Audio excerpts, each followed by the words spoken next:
नमस्कार, मैं हूं आपका अपना दोस्त अभिषेक गुप्ता और आप देख रहे हैं आपका अपना चैनल महादेव इंडिया।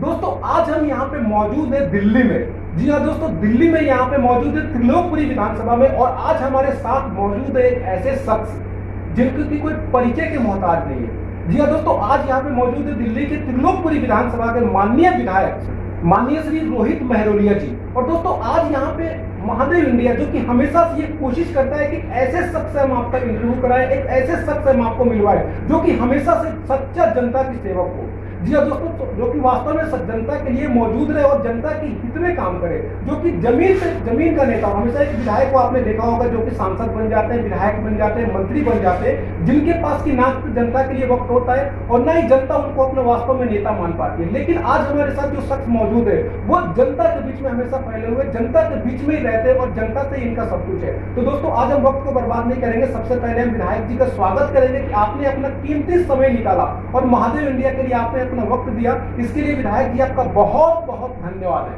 धन्यवाद जी सर, सबसे पहले आपका इस चैनल पे स्वागत है। और जैसा कि हमारे चैनल का नियम है सर कि थोड़ा सा इन शॉर्ट में आप लोग कि आप किसी परिचय के मोहताज नहीं है, फिर भी थोड़ा सा इन शॉर्ट में आप अपने बारे में इंट्रोडक्शन हमारे दर्शकों को दीजिए। नमस्कार दोस्तों, मेरा नाम रोहित कुमार महरोलिया है।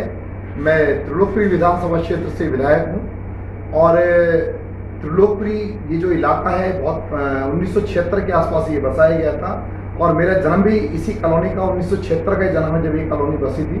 तो जब से बहुत सारे बदलाव भी यहाँ पर देखे हैं और सबसे पहला परिचय तो यही कि हम नॉन पॉलिटिकल फैमिली से आते हैं और गैर राजनीतिक परिवार से मैं हूँ और कभी जीवन में सोचा नहीं था राजनीति में आने के लिए। लेकिन ये देश के अंदर जब एक चिंगारी फूटी थी देश में बदलाव के लिए, एक व्यवस्था परिवर्तन की जो लड़ाई अरविंद केजरीवाल जी ने शुरू करी थी अन्न आंदोलन से, तो उस समय से मैं उनके साथ में जुड़ा और आज ये एक समझ लीजिए संयोग है कि आज मैं इतने बड़े क्षेत्र की नुमाइंदगी कर रहा हूँ। जी बहुत बहुत धन्यवाद विधायक जी, आपने अपने बारे में इंट्रोडक्शन दिया। मैं आपसे अगला सवाल ये पूछना चाहता हूँ कि जैसा कि आपने बताया कि आप नॉन पॉलिटिकल फैमिली से आते हैं, तो ये जानना बहुत ही जरूरी हो जाता है खास करके महादेव इंडिया के दर्शकों को, जो भी आपको फॉलोअर है उनके लिए, कि आपकी राजनीति में यानी पॉलिटिक्स में आपकी एंट्री किस तरीके से हुई। हालांकि एक नॉन पॉलिटिकल फैमिली में आज के टाइम में परिवारवाद, मैं किसी पार्टी विशेष की बात नहीं करूंगा, लगभग हर पार्टी में, चाहे वो बीजेपी हो या चाहे कांग्रेस हो, XYZ समाजवादी पार्टी हो, बहुजन समाज पार्टी हो, हर पार्टी में ऐसे बहुत से हैं जो परिवारवाद चलता है। यहाँ पे आपने बताया कि आप नॉन पॉलिटिकल फैमिली से आते हैं, तो आपकी पॉलिटिक्स में एंट्री किस तरीके से हुई? देखिए, जैसे मैंने अभी आपको बताया कि जब 2011 के आसपास देश के अंदर बहुत आक्रोश था इस व्यवस्था को लेकर, जो भ्रष्टाचार व्याप्त था पूरे देश के अंदर, भ्रष्टाचार अपनी चरम पर पहुंच चुका था, तो लोगों में बहुत आक्रोश था। एक जो आम जन साधारण है उसको लग रहा था कि यार ये कैसे हमारे देश के अंदर ये व्यवस्था बदलेगी, किस प्रकार से देश के अंदर ये जो भ्रष्टाचार है इसको कैसे मिटाया जाए ताकि हमारा देश भी अन्य समृद्ध राष्ट्रों की तरह आगे तरक्की करे और आगे बढ़े। और जो जिन लोग जो थोड़े बहुत पढ़े लिखे लोग हैं वो इन चीज़ों को समझते हैं कि बहुत सारे देश जो हमारे बाद में आज़ाद हुए थे आज वो हमसे बहुत आगे निकल चुके हैं, बहुत ज़्यादा उन्नत हो चुके हैं, लेकिन आज भी हम यहाँ पर केवल जो बुनियादी मुद्दे हैं अभी उनको भी हम उनको पूरी तरह उनका सफर नहीं हो पाए। तो एक दिल के अंदर बहुत आक्रोश था जब ये देश के अंदर, देश की राजधानी के अंदर जन लोकपाल आंदोलन की मांग को लेकर अन्न आंदोलन शुरू हुआ, तो मैं इस आंदोलन के संपर्क में आया। आज माननीय मुख्यमंत्री अरविंद केजरीवाल जी की जो उनका व्यक्तित्व उससे मैं बहुत प्रभावित हुआ उस समय। तो मैं आपको बता दूं उस समय मैं एक स्कूल के अंदर टीचर था, म्यूजिक टीचर। मैं म्यूजिशियन हूँ और म्यूजिक टीचर हूँ भी मैं रहा हूँ, खुद लिखता भी हूँ, म्यूजिक भी कंपोज करता हूँ। तो दूर दूर तक कहीं मेरा राजनीति से कोई वास्ता नहीं था, कोई सरोकार नहीं था। एक आम आदमी की तरह जिस तरह हर आदमी सोचता था, मेरे मन में भी इस तरह के भाव रहते थे कि हमारे पास में दो रास्ते थे, या तो घर में बैठ के इस व्यवस्था को गाली देते रहें या मैदान में आकर इनका मुकाबला करें। तो हमने मैदान में आकर इनका न केवल मुकाबला किया बल्कि इनको मात भी दी। और आज मुझे बड़ी खुशी है कि जिस पार्टी से मैं आता हूँ, जिस पार्टी का मैं नुमाइंदा हूँ, आज हमने उस व्यवस्था परिवर्तन की लड़ाई के अंदर वो बहुत बड़ा एक परिवर्तन लाकर दिखाया है कि जो अब तक राजनीति के अंदर असंभव लगा करता था। लोग सोचते थे कि ऐसा बिल्कुल नहीं हो सकता था कि कोई जादू की छड़ी घुमाए और सरकारी स्कूल प्राइवेट स्कूलों से कहीं बेहतर हो जाएं, लेकिन वाकई में वो साबित करके दिखाया माननीय अरविंद केजरीवाल जी ने और डिप्टी सीएम साहब मनीष सिसोदिया जी ने कि वाकई में अगर आपकी नीयत अच्छी हो तो कुछ भी असंभव नहीं है। आज तक देश उतनी तरक्की नहीं कर पाया जितनी दरकार थी, जितने लोग उम्मीद करते थे और जितनी तरक्की 70 साल में होनी चाहिए थी। आज दिल्ली के अंदर कम से कम हमने वो करके दिखाया है कि जो लोगों को एक उम्मीद की किरण जगी है पूरे देश के अंदर कि जब दिल्ली में हो सकता तो अन्य राज्यों में क्यों नहीं हो सकता। आज दिल्ली की अगर बात करें तो दिल्ली के अंदर राजधानी में जो स्कूल है आज उनकी जो सूरत हाल है बिल्कुल बदल चुका है। आपको मैं सबसे बेसिक चीज़ बताना चाहूँ कि किसी भी देश को अगर तरक्की करनी है तो तरक्की का एक ही रास्ता है कि जो बाबा साहब डॉक्टर भीमराव अम्बेडकर जी कहते थे कि शिक्षा शेरनी का वो दूध है कि जो पिएगा वो दहाड़ेगा। तो उसी मूल मंत्र को लेते हुए हमारे शीर्ष नेतृत्व ने काम किया, क्योंकि अगर हमारे देश के हर बच्चे को अच्छी शिक्षा मिलेगी, हर बच्चा अच्छी शिक्षा लेगा तो वो दिन दूर नहीं कि हम भी अमेरिका से आगे निकलकर सुपर पावर बन जाएंगे। आज देश के लिए दुर्भाग्य की बात यह है कि देश के अंदर बहुत सारे जगह पर ऐसी हालत है कि जहाँ पर आज भी लोग 2 वक्त की रोटी के लिए जूझते हैं केवल, बाकी अच्छी शिक्षा, अच्छा स्वास्थ्य, अच्छी बुनियादी सुविधाएं वो तो बहुत दूर की बात है। आज समय पर लोगों को तो समय का खाना नहीं मिल पाता, ये बड़े दुर्भाग्य की बात है। लेकिन आज दिल्ली सरकार जो प्रयास कर रही है इस कोरोना काल के अंदर भी जो बहुत सारी मुश्किलों का सामना सरकार को भी करना पड़ा, आम जन साधारण को भी करना पड़ा, उसके बावजूद भी वो व्यवस्था परिवर्तन की लड़ाई में निरंतर हम आगे बढ़ रहे हैं। और मुझे बड़ा गर्व है कि जो दिल्ली के अंदर हमने परिवर्तन करके दिखाया है, आज अन्य राजनीतिक दल कम से कम हमने वो बात कही थी उस समय कि हम राजनीति करने नहीं आए हैं, राजनीति बदलने आए हैं। और मुझे बड़ी खुशी है कि आज राजनीति का स्वरूप बदल रहा है। कम से कम हमने लोगों को उन जो असल जो मुद्दे हैं, जो प्रासंगिक होने चाहिए थे, जो आज देश की राजनीति से पूरी तरह नाराज हो गए थे, जो मुद्दे बेसिक जो मुद्दे थे आज वो खो गए थे। कहीं ना कहीं देश की जो राजनीति थी केवल वो जातिवाद, क्षेत्रवाद, मंदिर मस्जिद तक सीमित हो गई थी। आज जो असल मुद्दों की राजनीति हमने की है, आज लोगों को फिर से तमाम राजनीतिक पार्टियों को हमने सोचने पे मजबूर कर दिया है। और आज ये हमारी बहुत बड़ी जीत है कि जब उत्तर प्रदेश के अंदर चर्चा होती है और उत्तर प्रदेश के जो शिक्षा मंत्री, जिनका नाम भी उत्तर प्रदेश का कोई बच्चा नहीं जानता होगा, लेकिन उत्तर प्रदेश के बच्चे से पूछो कि दिल्ली का शिक्षा मंत्री कौन है तो हर बच्चा बता देगा। जब वो कहते हैं कि हमारे स्कूल आके देखो, और जब डिप्टी सीएम साहब हमारे शिक्षा मंत्री मनीष सिसोदिया जी जब वहाँ जाते हैं उनको रोक लिया जाता है, और जब उत्तराखंड के शिक्षा मंत्री वहाँ पर उनको चैलेंज करते हैं आके हमारे स्कूल देखो, और इस तरह की तमाम चीज़ें सामने आती हैं, तो कम से कम हमने मंदिर मस्जिद, हिंदू मुसलमान, जातिवाद क्षेत्रवाद की राजनीति करने वाले लोगों को कम से कम हमने इस मोड़ पे तो लाके खड़ा कर दिया, विवश तो कर दिया कि वो आज राजनीति के अंदर स्कूलों की बात तो कर रहे हैं। कम से कम आपको बताते हुए मुझे बड़ी खुशी हो रही है कि अभी जैसे पूरे देश के अंदर वैक्सीनेशन बड़े जोर शोर से चल रहा है, तो उसको लेकर भी हमने जागरूकता का अभियान अपने इलाके में शुरू किया था। और उस जो हमारा एक छोटा सा प्रयास था, मैंने जैसे आपको बताया कि मैं एक संगीतकार हूँ और एक म्यूजिशियन हूँ और लिखता भी हूँ, तो मैंने एक छोटा सा प्रयास किया था कि लोगों को संगीत के माध्यम से मैंने लोगों को जागृत करने का प्रयास किया था। और मुझे नहीं पता था कि वो बढ़ चढ़कर इतना पूरे देश के अंदर, पूरे देश के बाहर तक लोग उसको तक वो पहुंच जाएगा। आज जो हमारा वो प्रयास था, मैंने अपने पूरी टीम के साथ में अपने आम जो कार्यकर्ता जिन्होंने कभी संगीत की कोई ऐसे ट्रेनिंग नहीं ली है, उन लोगों को मैंने बैठ के अपने विधायक कार्यालय में उनको एक दिन में ही उनको गाना सिखाया भी, और जाके जनता के बीच में हमने उसको परफॉर्म किया। तो आपको बताते बड़ी खुशी हो रही है कि उसको बड़ी ख्याति प्राप्त हुई। देश के जितने भी बड़े चैनल्स हैं, चाहे वो आज तक हो, टाइम्स नाउ हो, एबीपी न्यूज़ हो, चाहे वो न्यूज़ 18 हो, न्यूज़ 24 हो, अन्य सभी चैनल्स ने उसको बड़े प्राथमिकता के साथ में अपने टीवी चैनल के ऊपर प्रसारित किया। और लगभग 20-20 मिनट के लिए वहाँ पर हमारा कार्यक्रम सभी चैनलों पर चला, लगातार 2-3 दिन तक वो चलता रहा। तो उसमें हमें नई पहचान मिली, गिटार वाला विधायक। तो मैं अपने गिटार को लेकर जब लोगों के बीच में पहुंचा तो लोगों ने बड़ा उसको सराहा। और आज मुझे बड़ी खुशी हुई कि जब कुछ साउथ के हमारे कुछ मित्रों ने, कुछ ऐसे लोग जो मेरे परिचित भी नहीं थे, उन लोगों ने मुझे वीडियो के लिंक भेजे, कुछ वीडियोस भेजी कि साउथ इंडिया के रीजनल चैनल्स में साउथ की जो भाषाएं हैं हमारी, उनके अंदर हमारी इस खबर को प्रसारित किया गया।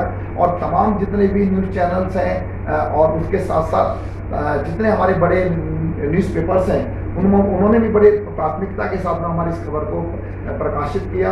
जी, बहुत बहुत धन्यवाद विधायक जी, आपने बड़ी अच्छी बात कही। आपने जो भी अपनी जमीनी स्तर के बारे में बात किया, किस तरीके से आपने जमीन से उठ करके और आज इस मुकाम पे पहुंचे कि आप जनता की सेवा कर रहे हैं। अगला सवाल मैं आपसे ये पूछना चाहूंगा कि आप जिस तरीके से बात कर रहे हैं कि दिल्ली में मतलब शिक्षा की बात किया आपने, दिल्ली में जिस तरीके से आप ये चेंजिंग की बात किया, आने वाले टाइम में आप लोग क्या और क्या क्या बदलाव लाना चाहते हैं दिल्ली में खास करके? क्या काफी कुछ आप लोगों ने कहा कि हम दिल्ली में शिक्षा व्यवस्था बदलेंगे, हालांकि आपने मुझे बिल्कुल आप सही कहा, आपने बिल्कुल उसमें सफल भी रहे। आने वाले टाइम में, आने वाले 2 से 3 साल के अंदर आप दिल्ली में क्या और बदलाव करने जा रहे हैं? खास करके मैं त्रिलोकपुरी विधानसभा की बात करूँ, आप अपने निजी मतलब फंड से क्या क्या आप अपना ड्रीम है आपका कि मेरा जो ड्रीम प्रोजेक्ट की बात करते हैं, यूपी जी बोलते हैं कि मेरा ड्रीम उत्तर प्रदेश, या केजरीवाल जी बोलते हैं कि मेरा ड्रीम दिल्ली, मेरा सपनों का दिल्ली। इसी तरीके से आपके सपनों का त्रिलोकपुरी कैसा होना चाहिए, आप ये क्या चाहते हैं? देखिए, आपने बहुत अच्छा सवाल किया है कि सपनों का, मेरे सपनों का त्रिलोकपुरी कैसा होना चाहिए, मेरी त्रिलोकपुरी। तो जब मैं मेरी त्रिलोकपुरी बोलता हूँ तो मेरा मतलब मेरी पूरी विधानसभा है, उसके अंदर त्रिलोकपुरी भी आता है, चिल्ला गांव भी आता है, कोटला गांव भी आता है, मयूर विहार सन भी आता है, फ्लैट्स भी आते हैं, सोसाइटीज भी आते हैं, और हमारा न्यू अशोक नगर का इलाका भी आता है। तो मैं पूरे उसकी बात करता हूँ। तो कैसा होना चाहिए मैं आपको बता दूँ। जैसे मैंने आपको बताया कि ये कॉलोनी को 1976 के आसपास बसाया गया था और मेरे जन्म 1976 का है। बहुत बदलाव मैंने यहाँ पर देखे। यहीं के सरकारी स्कूल से मैंने शिक्षा प्राप्त की और एक प्राइवेट स्कूल, बहुत बड़े प्राइवेट स्कूल के अंदर मैं टीचर रहा हूँ, म्यूजिक टीचर रहा हूँ। जब मैंने प्राइवेट स्कूल्स में जॉब की तो वहाँ पर मैंने पाया कि जो वहाँ पर बच्चे जो पढ़ते हैं, अच्छे घरों के बच्चे पढ़ते हैं, वहाँ पर बहुत बेहतर सुविधाएं बच्चों को मिल रही हैं। एक बच्चे के सर्वांगीण विकास के लिए जो सुविधाएं जरूरी हैं, जो वातावरण चाहिए, असल में वो सारी सुविधाएं वहाँ पर बच्चों को मिल रही थी। तो जिस वक्त ये आम आदमी पार्टी भी नहीं बनी थी, ये आंदोलन भी शुरू नहीं हुआ था, मैं अपने टीचिंग जॉब में था, तो यहाँ पर मैं प्रयास करता था। बहुत सारे बच्चों को मैंने जो अच्छे से अपनी पढ़ाई लिखाई किसी कारणों से आगे नहीं कर पाए, मैंने संगीत के माध्यम से मैंने उनको कम से कम, आज मुझे बड़ी खुशी है कि वो अपने संगीत के जरिए अपने परिवार का अच्छे से लालन पालन कर रहे हैं। लेकिन ये सब काफ़ी नहीं है। लेकिन मेरे, आपने कहा कि सपनों वाली बात, तो मेरे सपना उस वक्त ये था कि जब मैं प्राइवेट स्कूल में बच्चों को पढ़ाया करता था, वहाँ का एनवायरनमेंट देखता था, तो मैं मन ही मन सोचा करता था कि क्या ये ऐसा संभव है कि आज जो ये सुविधाएं यहाँ पर इतने अच्छे स्कूल के अंदर इतने बच्चों को मिल रही हैं, तो क्या हमारे कभी त्रिलोकपुरी के बच्चों को भी ये सुविधाएं मिल सकती हैं? क्या हमारे बच्चों को भी ऐसे बेहतर इन्वायरमेंट मिल सकता है? क्या एक क्वालिटी ऑफ एजुकेशन जिसकी हम बात करते हैं, क्या केवल अमीरों के बच्चों के लिए है? क्या हमारे त्रिलोकपुरी के गरीब बच्चों को ऐसी शिक्षा कभी मिल पाएगी? और जो सपना मैंने उस वक्त देखा था, तो मुझे आज बड़ी खुशी होती है और बहुत गौरवान्वित मैं महसूस करता हूँ कि आज जो सपना हमने वो देखा था और आज वो जो सपना साकार दिल्ली सरकार ने करके दिखाया है, तो मैं तो इस सिस्टम का एक पार्ट हूँ कि वो हमने करके दिखाया है कि जो कभी हमारा सपना हुआ करता था, जो कभी लगा करता था कि नहीं ये बहुत दूर की पौड़ी है और ये संभव नहीं है। अब इसको एक छोटा सा उदाहरण बता दूँ कि ये सब क्यों बदलती हैं चीज़ें और कैसे बदलती हैं और कब बदलती हैं। कुछ भी चीज़ को बदलने के लिए सबसे पहले ज़रूरत होती है आपकी साफ नीयत की। उसके बाद आपको काम किस लगन से कर रहे हैं, कितनी निष्ठा से कर रहे हैं और किस जुनून के हद तक कर रहे हैं। तो वो मैं आपको बताऊंगा कि जब दिल्ली के अंदर कांग्रेस की सरकार थी, 15 साल शीला जी की सरकार चली है, तो जिस वक्त आम आदमी पार्टी नहीं बनी थी, तो मैं बड़ी राजनीतिक गतिविधियों को न्यूज़पेपर्स के माध्यम से, टीवी चैनल्स के माध्यम से बड़े नज़दीक से उनको समझने की कोशिश करता था, जो चीज़ें छुपी होती थी। तो एक बार मैं टीवी पर उस समय के कांग्रेस के जो शिक्षा मंत्री हैं लवली जी, उनका मैं वक्तव्य सुन रहा था। उस वक्त वो कांग्रेस के शिक्षा मंत्री दिल्ली के अंदर रहे। उन्होंने कहा टीवी पे, जब एंकर ने पूछा कि आपकी तीसरी बार सरकार बन रही है, शीला जी की सरकार तीसरी बार दिल्ली वालों ने इस बार फिर से मौका दिया है, तो इस बार आप दिल्ली के बच्चों के लिए, दिल्ली के सरकारी स्कूलों के लिए क्या बेहतर सुविधाएं लेकर आना चाह रहे हैं, क्या कुछ नया करने जा रहे हैं? तो उस समय के जो कांग्रेस के शिक्षा मंत्री थे, उन्होंने बयान दिया, उन्होंने बताया कि देखो जी, दिल्ली के सरकारी स्कूलों में गरीबों के, मजदूरों के बच्चे पढ़ते हैं, सफाई कर्मचारियों के बच्चे पढ़ते हैं, तो ज़्यादातर बच्चे ड्रॉप आउट हो जाते हैं, यानी कि कोई 7वीं 8वीं से छोड़ देता, कोई 9वीं से छोड़ देता, कोई 10वीं से, तो बहुत कम बच्चे होते हैं जो 10वीं 12वीं तक पहुँच पाते हैं, और ये सच बात भी थी। तो उन्होंने आगे कहा कि इसीलिए हमने उन बच्चों को पढ़ाई के साथ साथ ITI के कोर्सेज भी उनको कराएंगे हम इस बार, कि उसके उन कोर्सेज के अंदर उनको प्लम्बर का काम, फिटर का काम, इलेक्ट्रीशियन का काम, ये हम उनको बढ़ई का काम, कारपेंटर का काम ये उनको साथ में सिखाएंगे, ताकि वो स्कूल छोड़ने के बाद में इधर उधर बेरोजगार होकर ना भटकें। उन्होंने आगे तर्क दिया कि देखो जी, सोसाइटी को अच्छे डॉक्टर इंजीनियर के साथ साथ, अब देखें ना भाव इसके अंदर उनका क्या कहना था, ये उन्हीं के एक एक शब्द उनके बता रहा हूँ मैं। तो उन्होंने कहा था कि सोसाइटी को, समाज को अच्छे डॉक्टर इंजीनियर के साथ साथ अच्छे बढ़ई की भी जरूरत है, अच्छे कारपेंटर की भी जरूरत है, अच्छे प्लम्बर की भी जरूरत है, अच्छे इलेक्ट्रीशियन की भी जरूरत है, ये उन्होंने कहा। तो मैं आपको बताना चाह रहा हूँ कि उन्होंने वो सपना उस समय देखा बच्चों के लिए, सरकारी बच्चों के लिए, कि उन्होंने पहले से तय कर लिया कि डॉक्टर और इंजीनियर बनेंगे प्राइवेट स्कूल के बच्चे, प्राइवेट स्कूलों के बच्चे डॉक्टर इंजीनियर बनेंगे, और सरकारी स्कूलों के बच्चे प्लम्बर बनेंगे, इलेक्ट्रीशियन बनेंगे, कारपेंटर बनेंगे। तो उन्होंने पहले से तय किया हुआ था कि उनको कोई अधिकार नहीं है बड़ा सपना सोचने का, देखने का कि आप डॉक्टर बने, इंजीनियर बने। उन्होंने सोच रखा था कि भाई ये गरीबों के बच्चे हैं, मजदूरों के बच्चे हैं, इनको कोई अधिकार नहीं बड़ा सपना देखने का, ये डॉक्टर इंजीनियर के बारे में ना सोचें, आप केवल कारपेंटर बनने के लिए सोचें, इसके लिए सोचें। तो आप ये मानकर देखिए, बड़ी साधारण सी बात है कि जो बच्चा, जिसके लिए हम पहले से परिधि खींच देंगे कि आपको केवल इतना ही सोचना है, बेटा आप जो आज पढ़ रहे हो, आपको प्लम्बर बनना है बड़ा होकर, आपको बड़े होकर इलेक्ट्रीशियन बनना है। जिस बच्चे के दिमाग में हम पहले से डाल देंगे कि तुमको बेटा केवल प्लम्बर बनना है इसलिए आप पढ़ रहे हो, तो वो इंजीनियर बनने के लिए क्यों सोचेगा। जो बच्चा, जिसको आप सोचोगे कि आपको केवल इलेक्ट्रीशियन बनना है, वो बच्चा डॉक्टर बनने के लिए क्यों सोचेगा। तो ये फर्क है जबकि सरकार में, आपकी सरकार में। आज मुझे बताते हुए बड़ी खुशी हो रही है कि एक वो सरकार थी कि जो दिल्ली के सरकारी स्कूल में पढ़ने वाले बच्चों को ITI में देखना चाहती थी, और एक ये सरकार है जो दिल्ली में काम कर रही है माननीय अरविंद केजरीवाल जी के नेतृत्व में, जो दिल्ली सरकार के अंतर्गत जो चलने वाले स्कूल हैं, और दिल्ली के हर बच्चे को ITI नहीं, IIT और IIM में भी देखना चाहती है। तो ये सबसे बड़ा फर्क है। जी विधायक जी, बहुत ही अच्छी बात बताई। जितने भी आपने शिक्षा के लिए, शिक्षा ये एक ऐसा हथियार है जिससे कि कोई मतलब कि एक सामान्य बच्चा भी जाके IPS बन सकता है और बहुत अच्छा ओहदे पर पहुंच सकता है। जब से आप विधायक बने, अगला साल मैं आपसे ये पूछना चाहता हूँ, तब से मैक्सिमम टाइम में तो कोविड में ही चला गया, कोरोना वायरस के ही दौर में चला गया, लेकिन फिर भी मैं त्रिलोकपुर विधानसभा की ऐसी कुछ समस्याओं के बारे में बात करना चाहूँगा जिसको लेकर के आपने आगे चल करके विधानसभा को उठाया हो और उसके ऊपर आपने सामने से लड़ाई लड़ी हो कि उस समस्या को हल करने के लिए जब से आप विधायक बने हैं।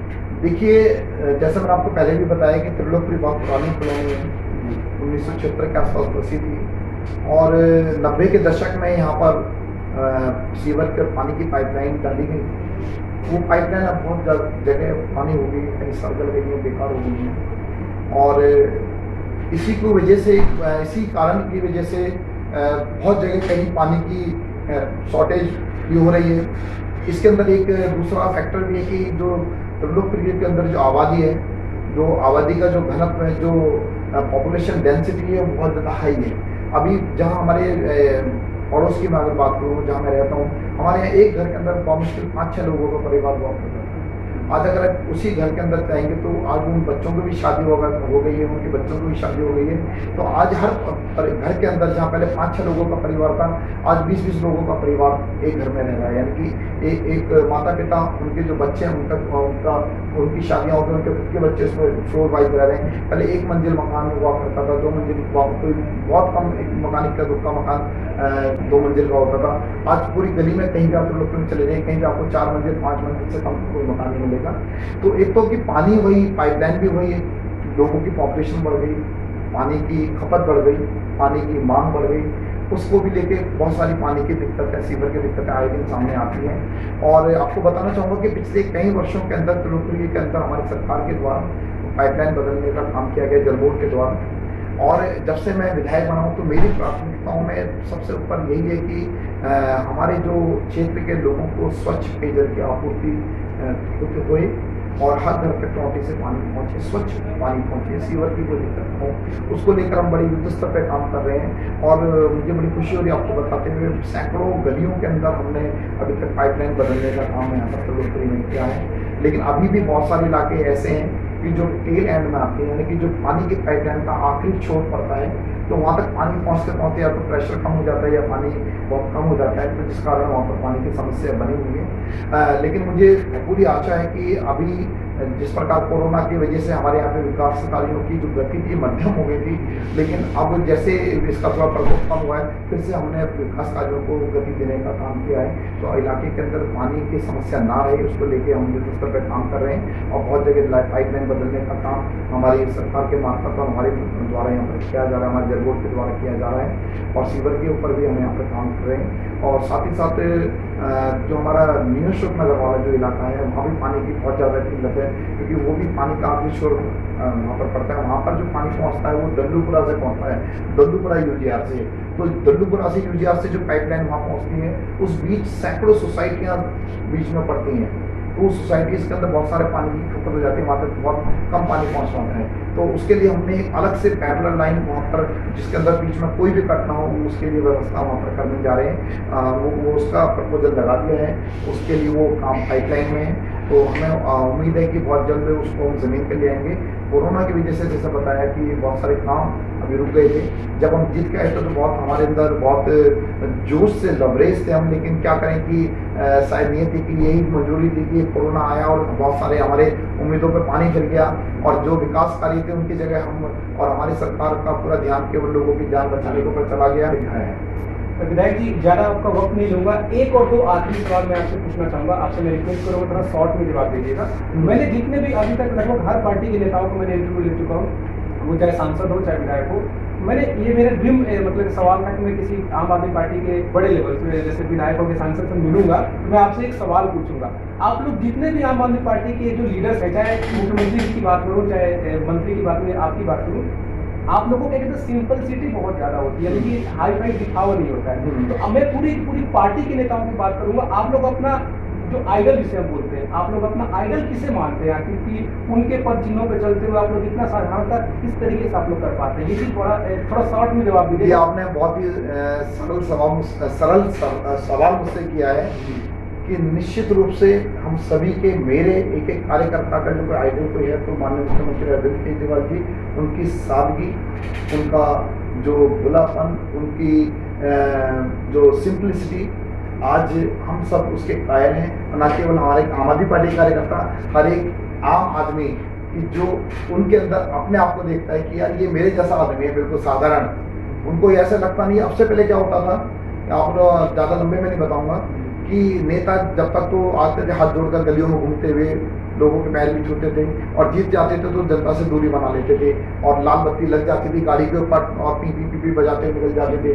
कब मैंने भी देखा, मैं जब अशोक होटल से रात को मैं आया करता था अपनी बाइक पर ड्यूटी से, मैं स्कूल अशोक होटल में परफॉर्म करने जाता था म्यूजिक के लिए, तो मैं जब आता था तो रास्ते में अक्सर होता था, क्योंकि वो वीआईपी इलाका है चाणक्यपुरी का, तो अक्सर देखते थे कि वहाँ रास्ता बड़ा बीच में लगा दिया, सारा ट्रैफिक जाम कर दिया। तो हम पूछते थे क्या होगा कि बड़े नेताजी आ रहे हैं, तो खड़े भी वो हो जाते थे, तब भी पुलिस वाले आके बोलते थे आप वापस उस तरफ मुँह कर लीजिए, ऐसे खड़े होकर नहीं होंगे, उस तरफ देखेंगे भी नहीं। मतलब हमारे चुने हुए नेता जिनको हमने वोट देकर आज इतने उनको जिम्मेदारी दी है, हम अपने नेता को ऐसे जाते हुए गाड़ी से भी नहीं देख सकते, मुंह फेर के खड़े हो जाइए।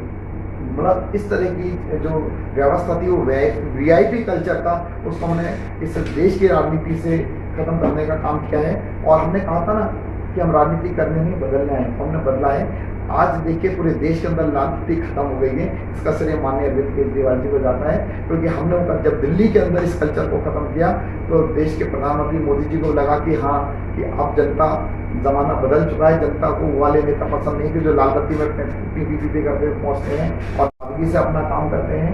हम भी जनता के बीच में जाते हैं, हमारा रहन सहन, हमारा खान पीन वही है। और मैंने आपको बताया कि त्रिलोकपुरी में ही मैं रहता हूँ, यहीं के गरीब परिवार में मैं पैदा हुआ।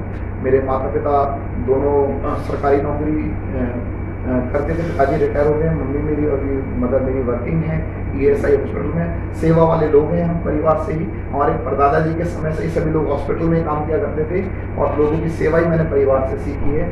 लोगों की सेवा और ईमानदारी, ये मुझे अपने घर से विरासत में मिली ये चीज़ें हैं। और ये सिंप्लिसिटी हमें यहीं से, आज भी मैं आपको बता दूं कि मेरी जो पहले होता था कि मैं दिनचर्या मेरी अलग तरह की होती थी, स्कूल जाना है, सुबह उठना है, वो अलग तरह का काम हुआ करता था।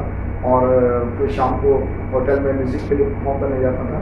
तो मैं हर जगह ये बात कहता हूँ, बड़े फख्र के साथ कहता हूँ कि मेरी दिनचर्या बदली है, मेरा लाइफस्टाइल भी बदला है, जैसे पहले था आज भी वैसे ही। बहुत बहुत धन्यवाद विधायक जी। अंत में जाते जाते मैं खुद से भी बोलना चाहूँगा, जिस तरीके से मैंने बहुत से विधायक का सांसद का इंटरव्यू लिया, बट जो सिंपलिसिटी आपके अंदर देखी वो शायद किसी के अंदर मुझे नहीं देखने को मिला। तो ये अपने दर्शकों से भी बोलना चाहूँगा कि वास्तव में आम आदमी पार्टी, खासकर मैं इनकी बात करूँ तो विधायक जी वास्तव में बहुत ही सरल स्वभाव के। अंत में जाते जाते सर, जो भी हमारे यहाँ पे जो दर्शक हैं महादेव इंडिया के, आपको देख रहे हैं, आपको सुन रहे हैं, उनको आप क्या संदेश देना चाहेंगे अंत में जाते जाते? थोड़ा 2 लाइन 4 लाइन में बता दीजिए। अच्छा, दो लाइनें 2 पंक्तियों में बता देता हूँ। अपनी लिखी कुछ पंक्तियाँ दर्शकों को जो सुन रहे हैं, देख रहे हैं, उनको बोलना चाहता हूँ कि ज़िंदगी के अंदर कुछ भी मुश्किल नहीं है यदि आपके हौसले बुलंद हैं, यदि आपके अंदर कुछ कर गुजरने की कुछ जुनून है, कुछ जज्बा है, तो कोई भी बड़ी से बड़ी मुश्किल कुछ भी नहीं है। तो वही मैं खास तौर से युवाओं को ये संदेश देना चाहता हूँ अपनी पंक्तियों के माध्यम से।